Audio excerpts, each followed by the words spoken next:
You are a queen, wrapped in silks, seated on a golden throne. The hall is silent. Every eye watches your hands, your voice, your posture. But what they can't see is the blood soaking the linen beneath your dress, and the stabbing cramps, curling your body inward like a dying flower. You're not allowed to flinch. You are sacred. You are untouchable. But your body has betrayed you. The priest calls it impurity. The physician calls it imbalance. Your lady-in-waiting simply looks away. You clench your jaw and bleed in silence. Because queens don't menstruate. Not officially, not visibly, not humanly. The year is 1442. You are 12, and tonight the court will dine by candlelight. Your gown has been pressed, your hair braided with gold thread, your body perfumed like fruit on a silver plate. And yet, beneath it all, your stomach twists with pain. You've bled, for the first time. But no one tells you what to do. Not your mother, who averts her gaze. Not the maidservant, who hands you a cloth in silence and hurries away. You were raised to be royal, taught how to bow, how to dance, how to recite scripture, but no one prepared you for this. Because in this palace, a woman's bleeding body is not noble. It is a secret, a sin. A stain. In the 1400s, across Europe's royal courts, menstruation wasn't a private matter, it was a forbidden one. The church called it unclean. Medical scholars claimed it was caused by an excessive heat and moisture, a punishment for Eve's original sin. To bleed was to be unbalanced, morally and biologically. Some physicians believed menstrual blood could poison mirrors, wilt crops, or send dogs mad with rage. And yet every noble woman, every duchess, every princess bled. Month after month, quietly, discreetly, shamefully, the contradiction was suffocating. Women were revered for their fertility, expected to produce heirs, sustain dynasties, protect bloodlines, but the very process that made life possible was treated as filth. So it was hidden, not just under layers of linen and silk, but under layers of silence. Young girls were told they were unwell. Servants scrubbed away stains before dawn. Midwives whispered warnings behind locked doors. There were no books, no instruction, no comfort. Just the quiet horror of realizing your body could betray you visibly, publicly, and repeatedly. This was not a private burden. It was a performance. And you, a girl wrapped in brocade and secrecy, learned to perform strength while your womb screamed beneath the lace. In palaces where perfection was choreographed and every movement scripted, the sight of blood could dismantle an entire illusion. Imagine the terror of a young queen standing for hours in courtly ceremonies, dressed in pale silks, praying that the hidden cloth tied beneath her skirt would hold just a little longer. There were no disposable pads, no knowledge of hormones or health, only the fear of being exposed. A crimson spot could mean disgrace, whispered gossip, or even a political weapon. In royal courts, reputation was currency, and a stain on your gown was a stain on your lineage. To manage the unmanageable, noble women turned to primitive solutions. Wads of folded rags, softened with animal fat or herbs, were fastened between the legs with tightly wrapped cords. Some used linen pouches filled with moss or wool, secured with belts of rough cloth that dug into skin and left bruises. Wealthier women might scent the fabric with rose oil or lavender, masking any trace of odor. But perfume could only hide so much, and pain could not be silenced. Medieval medicine offered no kindness. The common prescription for excess female bleeding included crushed pearls, powdered deer antler, or even burned toad. Others were warned that menstruating too long could lead to madness, or worse, infertility. In the minds of court physicians, a woman's body was always on the edge of failure, always in need of correction, discipline, control. So women learned to act. They stood tall while their bodies convulsed. They smiled through nausea, posed for portraits with blood trickling unseen beneath embroidered skirts. To cry out would be to risk appearing weak, or worse, unnatural. Pain was never acknowledged. It was swallowed. After all, A woman of status was supposed to be above the body. She was symbol, not flesh. She was purity, not blood. But beneath the pearls and powdered skin, her womb pulsed with defiance. And every month, she remembered that she was still human, no matter how hard the crown tried to deny it. The silence around menstruation wasn't just physical, it was institutional. Royal etiquette manuals avoided the subject entirely. Court chronicles detailed coronations, battles, births, but never the monthly suffering that shaped every royal woman's existence. When queens were bedridden from cramps or blood loss, official records might vaguely note a female ailment, if anything at all. Her pain was not part of the dynasty's story. Her blood was not history. It was erased, even as it flowed. And yet it governed everything. Marriages were timed around cycles. Heirs were conceived under strict observance of fertility windows.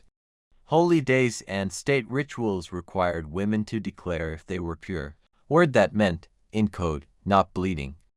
A queen might be barred from entering a chapel, touching relics, or even dining publicly if her body did not cooperate with the church's standards of spiritual cleanliness. In some courts, she would lie to the priests. In others, she would be isolated, reduced to a superstition with a crown. This erasure bled into the education of future queens. Young girls were raised with poise and polish, but no knowledge of their bodies. When their first blood came, it came like a betrayal, shocking, terrifying, and wrong. A whispered warning from a servant, a crumpled rag in a wooden drawer, that was all the guidance they received. No rituals, no celebration, just the message that their royalty ended at the edge of their skin. But it was this hidden suffering that forged their endurance. Behind the jeweled headpieces and diplomatic smiles were women who carried pain like a second skin, who bled through treaties and funerals, through wedding nights and war. They learned to rule while bleeding silently. And in that silence, they formed a secret sisterhood across borders and centuries, bound not by title or crown, but by what they could never speak aloud. The blood that couldn't be named was the blood that sustained kingdoms. It stained no scrolls, wrote no laws, and filled no libraries, but it was always there, beneath the velvet and gold, undeniable, invisible, eternal. The wedding was tomorrow. The archbishop had arrived. The musicians rehearsed their fanfare. Servants rushed through corridors with garlands of white lily. But in the princess's chamber, something far less ceremonial was unfolding. Her body had betrayed her again. Blood, thick, red, and unwelcome. A stain blooming on the fresh linen beneath her. The timing could not have been worse. A queen may be permitted a monthly affliction in private, but a bride could not bleed on her wedding night. In royal households, these moments sparked panic. There were no sanitary napkins, no discreet solutions. There was only ingenuity and desperation. Ladies made stuffed layers of cloth between the thighs, soaked in perfumed oils or even vinegar to mask the smell. Some stitched pouches of lamb's wool into undergarments, wrapped tightly with linen straps. And when nothing worked, the strategy was simple. Endure, sit still, smile through it, and above all, pretend it wasn't happening. Royal fashion became complicit in this concealment. Dresses were layered chemises, petticoats, overskirts partly to disguise any hint of leakage. Darker fabrics were favored during difficult times. Some noble women wore red under their gowns, a trick of illusion that blurred stain and silk. Others smeared rouge on their thighs, believing the color would draw the blood downward, away from the womb. It didn't work, but belief mattered more than science. In an age where even physicians misunderstood menstruation, ritual was more powerful than reason. And then there were the extremes. Some royal women turned to herbal tinctures to delay or suppress bleeding altogether, consuming potions of yarrow, sage, or cinnamon bark. These herbs promised to cool the blood or bind the womb. The truth, they rarely worked. Worse, they often triggered nausea, seizures, or even miscarriages if taken in excess. But to bleed publicly was a deeper danger. a queen could be called weak, a bride impure, a future mother unfit. So they drank, hoping the pain would be temporary, and the shame unseen. The palace walls were grand, but they offered no sanctuary from biology. In those hidden chambers, women waged a war between ritual and reality, and often lost. In the shadows of every royal hall, there were women moving silently, not queens or duchesses, but the hands behind the curtain. Maids, midwives, wet nurses. These were the ones who carried the real knowledge, passed down through whispers and gestures, not books. They knew which herbs would numb the cramps just enough to stand through a coronation, which linens wouldn't leak under pressure, how to stitch layers so tightly that even a fevered womb couldn't betray its secret. They were the unsung engineers of royal dignity, but even they had limits. A sudden gush during a state banquet, a bloodstain on a throne cushion during a council meeting. These incidents were rare, but devastating. In a world obsessed with symbols, the sight of menstrual blood could shatter an illusion of divine authority. Queens were supposed to be chosen by God, untouchable, elevated, more spirit than flesh. To bleed visibly was to be reminded that a queen was still a woman, and in many courts, that was a flaw. To prevent such risks, some royal households developed rituals of monitoring. Before important appearances, a trusted servant would inspect the queen, asking coded questions, or checking linens under the guise of preparing her clothes. There was no dignity in it, but there was survival. The system demanded that the female body remain invisible, odorless, quiet. Even the word blood was forbidden in some languages of court, replaced with terms like the lady's time, or her delicate moment. Language itself bent under the pressure of denial. And yet, the body always returned. No matter the disguise, the dress, the drink, the word, blood would come again, and the queen, whether 14 or 40, would once more sit upright on her throne, spine stiff, lips painted, muscles clenched, praying not to bleed through her legacy. It wasn't vanity. It was protection. In a world where a woman's worth was measured in heirs, a single stain could threaten everything she was. Some queens left behind pages of poetry, others dictated statecraft, but none wrote openly of what it meant to bleed beneath a crown. Still, the clues are there, if you know where to look. In the sudden withdrawal from court without reason, in the abrupt cancellation of ceremonies, or the vague excuses penned in secret letters. She is unwell, she rests in solitude, she cannot be disturbed. These were not just polite phrases, they were shields, veils over the realities of a royal body in distress. A palace might silence the word, but it could not stop the cycle. And what of the wedding beds, the most scrutinized of all royal spaces? After consummation, bedsheets were inspected for blood, not menstrual blood, but virgin blood. The irony was cruel. The same society that treated a woman's blood as filth demanded it as proof of her worth. A stained sheet could secure a queen's legitimacy, a clean one could destroy her. And in that twisted expectation, countless girls, some no more than children, were dragged from their beds to be interrogated, judged, or even cast aside. Blood was never just blood, it was a verdict. For those who failed to meet these expectations, there was always blame. The body was rarely innocent. If the queen miscarried, she had bled too early. If she remained childless, perhaps her bleeding was cursed, or worse, unnatural. Priests whispered of demons, courtiers of curses, physicians, fumbling for answers, bled her further with leeches or fed her mercury to balance the humors. The pain of menstruation was never treated with care. It was met with suspicion. And still, women endured.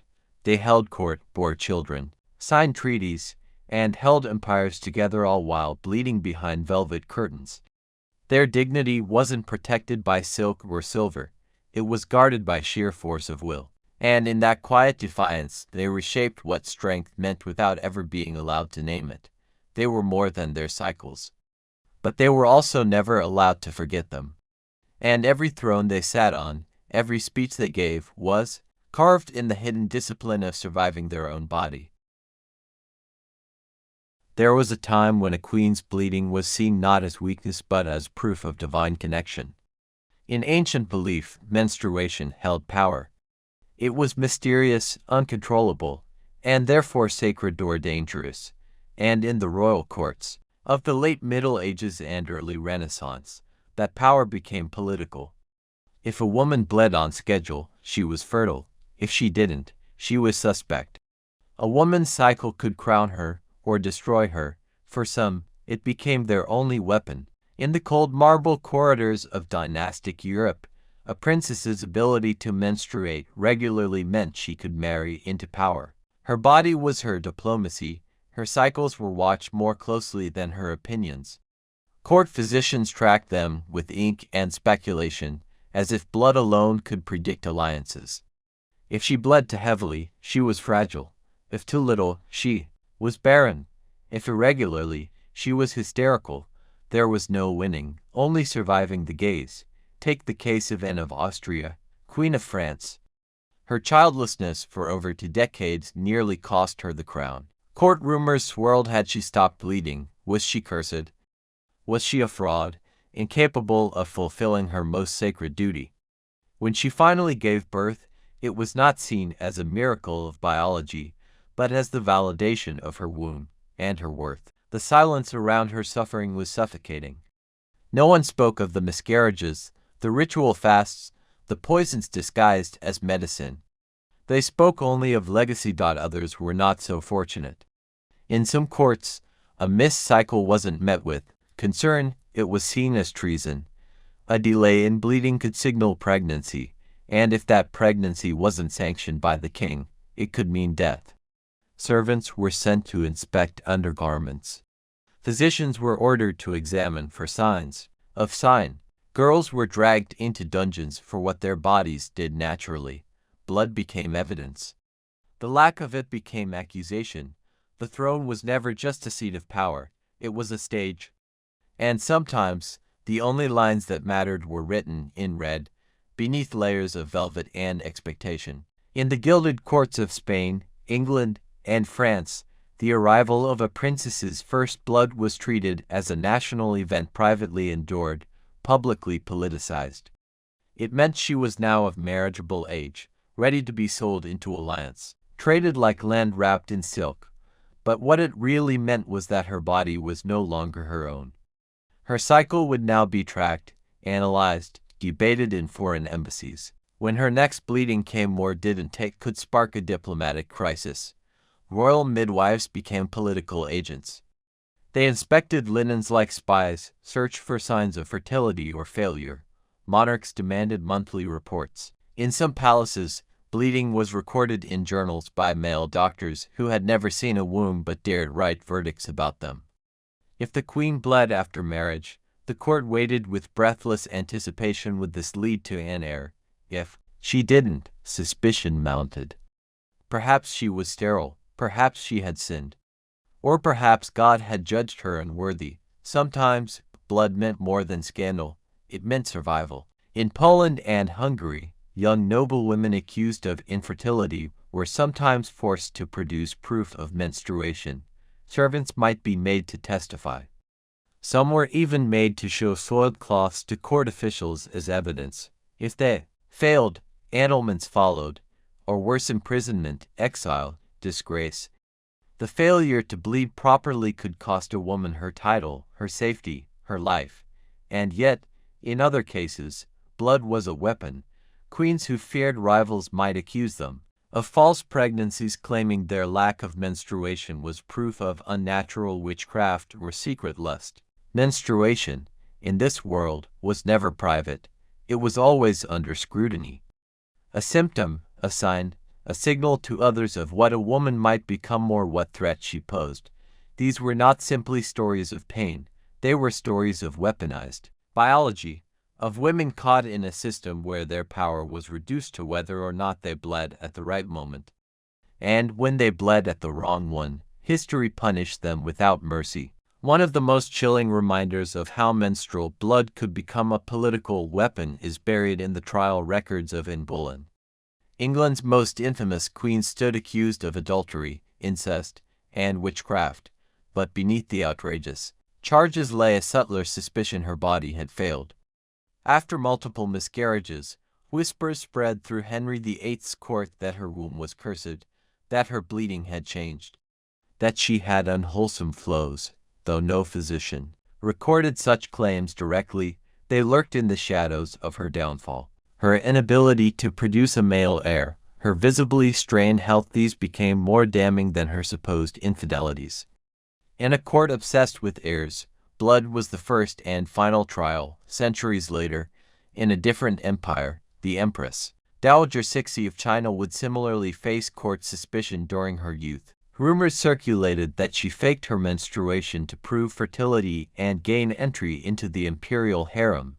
Strips of pig's blood, painted cloth. It may have been fiction, or it may have been strategy. Either way, it illustrates the dangerous edge royal women walked where to bleed was to be vulnerable, and not to bleed was to be disqualified. So they performed, if not truth, then the performance of truth. This wasn't just cruelty. It was policy. In royal courts, biology was never neutral. The body was a battlefield. Men bled in war and were honored. Women bled in private and were shamed.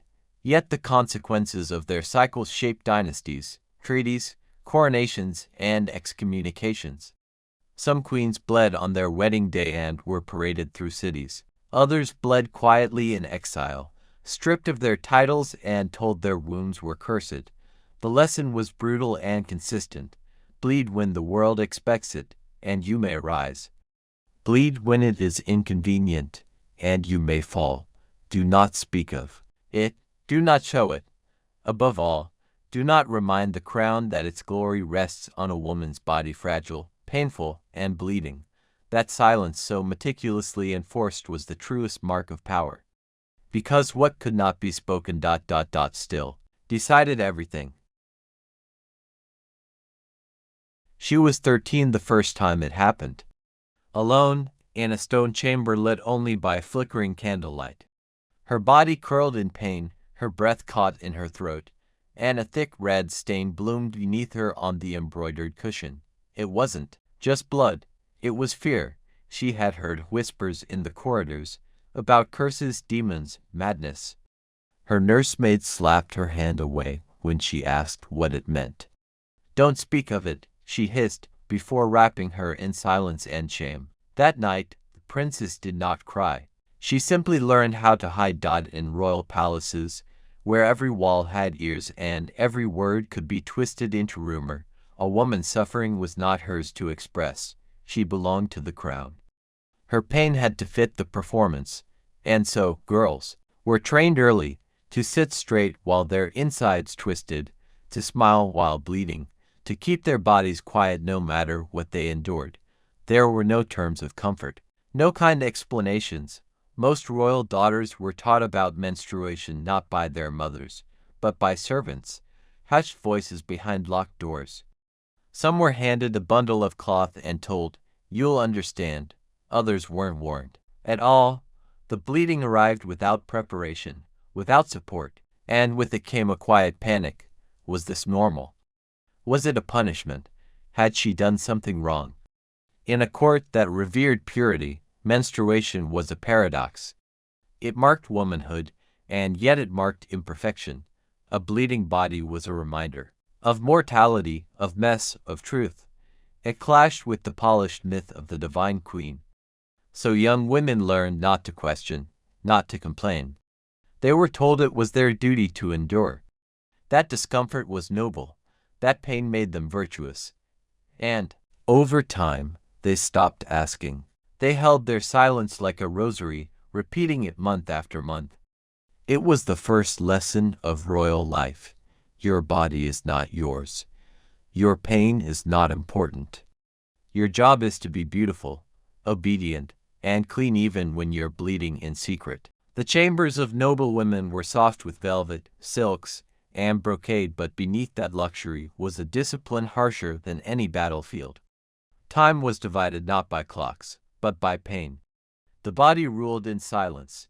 Every month brought the same ritual, the quiet folding of rags, the careful arrangement of linens, the hiding of blooded garments from the eyes of men and God.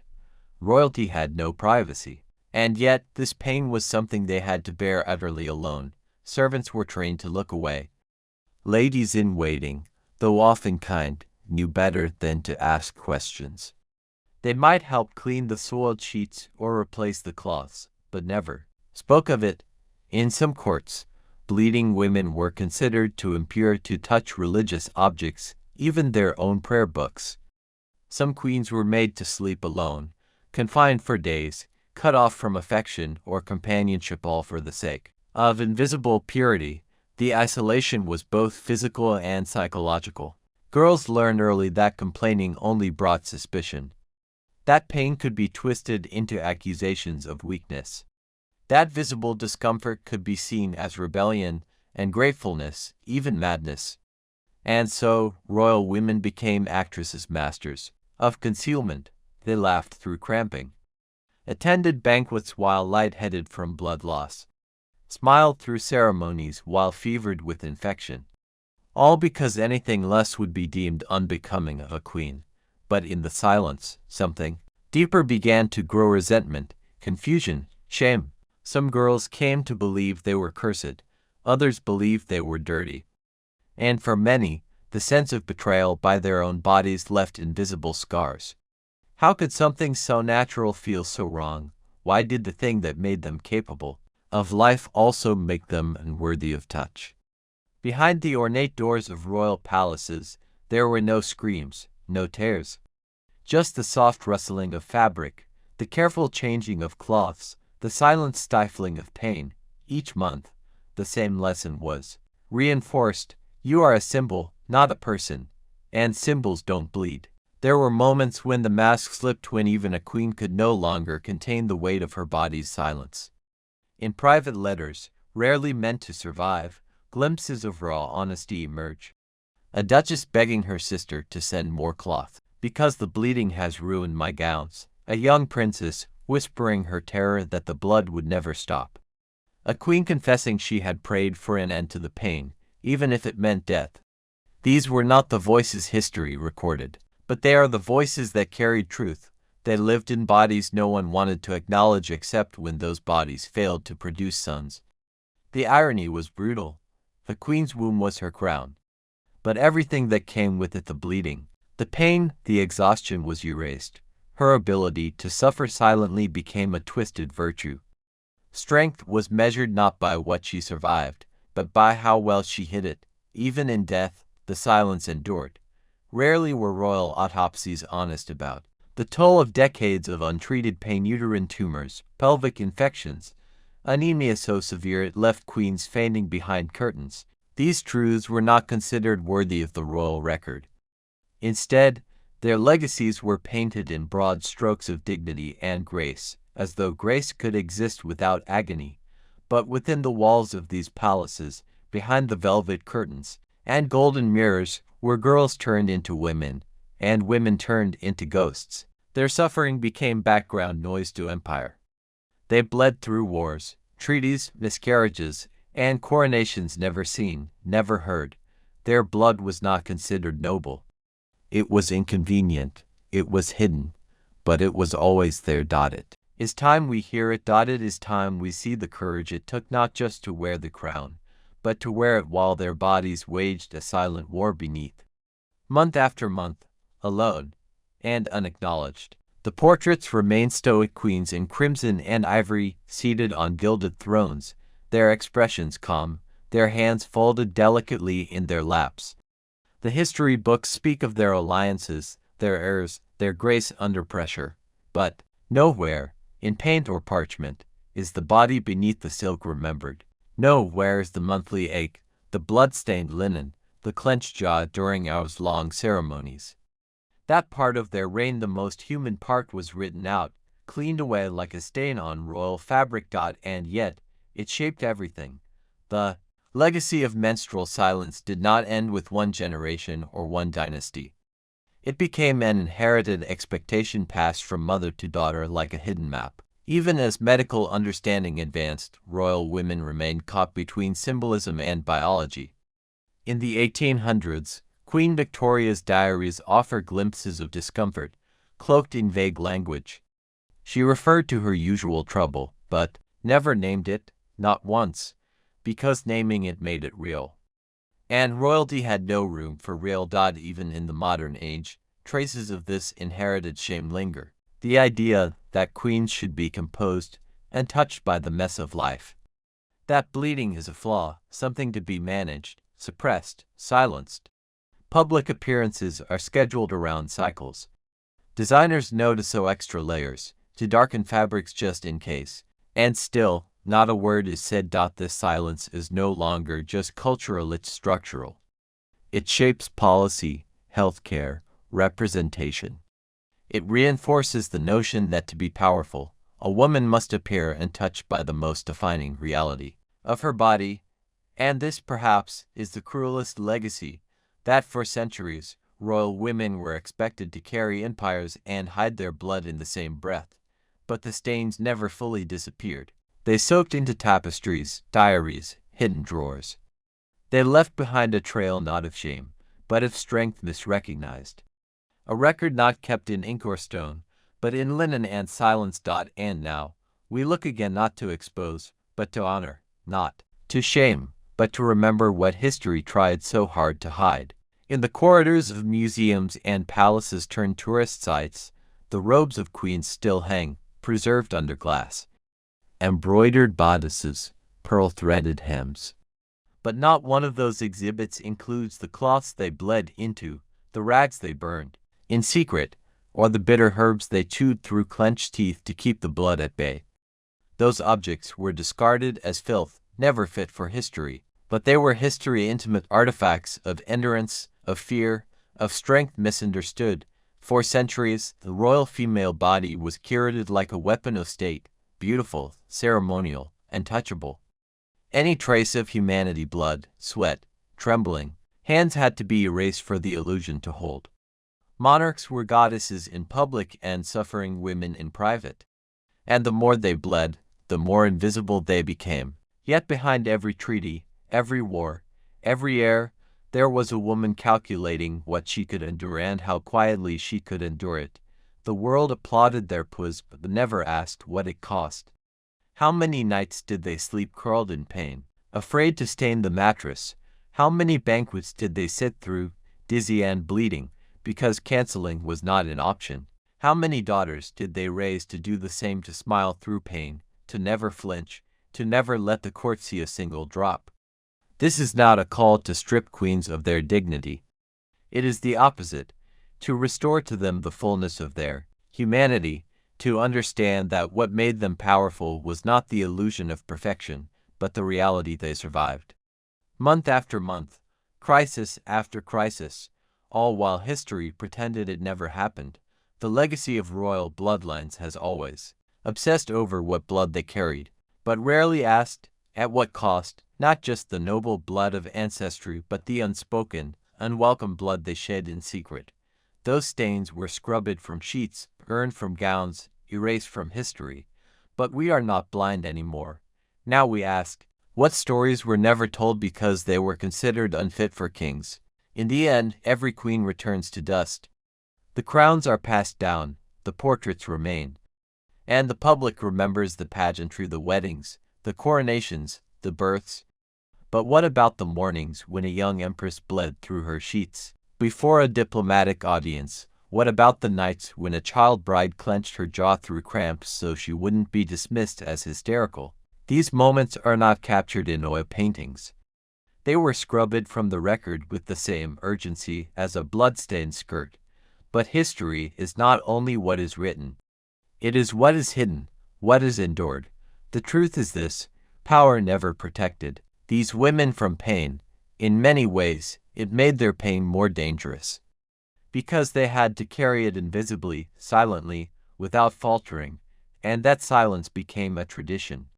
One passed not by decree, but through glances, punishments, expectations. A tradition that said, if you are royal, your body does not belong to you. Your body must never speak, but the body speaks anyway.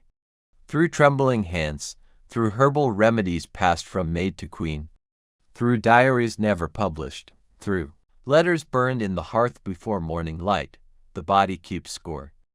And now, so do we. The blood that couldn't be named shaped thrones, it shaped policy, it shaped generations of girls who were taught to smile through agony. And maybe it still does, in boardrooms, in classrooms, on screens. That old lesson that pain must be quiet to be accepted still lingers. But remembering changes that. Naming it changes that. And finally, we name it. You've seen the crowns, the gowns, the portraits. But now you know what lived beneath them, what was hidden behind centuries of silence. The monthly pain, the secret rituals, the quiet strength it took to bleed and lead at once. History tried to erase it, but we remember, because this isn't just about royalty. It's about every girl told to hide her pain. Every woman made to feel dirty for being human. And every story that went untold because blood was seen as shame. But what if it wasn't? If this story moved you, if you felt seen, or awakened, or simply curious, then stay. Subscribe to Dark Monarchy, where we uncover the hidden truths of power, pain, and the women history tried to forget.